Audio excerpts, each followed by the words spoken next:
this is how I was able to make $400 trading the Dow Jones on the 29th of May, which marks a Friday. This was done live on my YouTube channel. I will be day trading almost every day on YouTube for anybody that's interested. And let's get right into this trade recap. I will leave my annotations as they are, so I can come back to them later. So moving price ahead a bit, the next candle will mark equity open, and right there, this is equities open, and at this time we had an sequential SMT at the low. This indicator will plot it for me. Just a second. Right there, we could see this line, which marks a sequential SMT. We didn't really have any gaps on the higher time frame that I could utilize. It was just chop.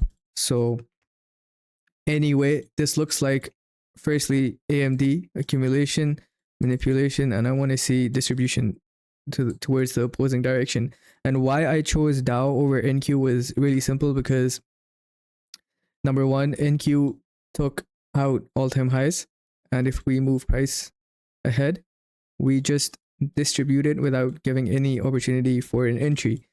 Now, same case with ES, we just distributed up, so I anticipated Dow Jones to play catch up. Simply put, if we look at the 4-hour candle right there, we can see a big wick, and this is what I like to see. Come 9:30, if we have that big wick on the 4-hour, then I will anticipate the new 4-hour to just distribute up.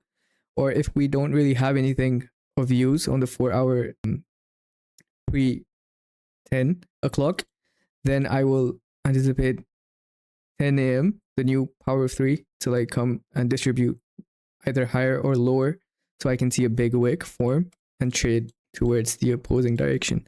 As simple as that. So if we move price ahead, we get that change in the state, and about at the tag of this change in the state was my entry, and I believe 10 a.m.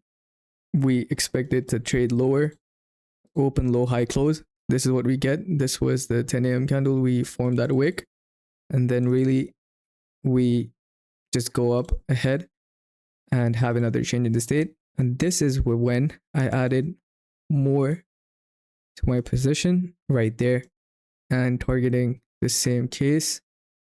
Stops were right there. So if we move price ahead, we were able to get there in about, so let me just annotate this. So we added more to my entry right there, and TP was hit within 15 minutes after that.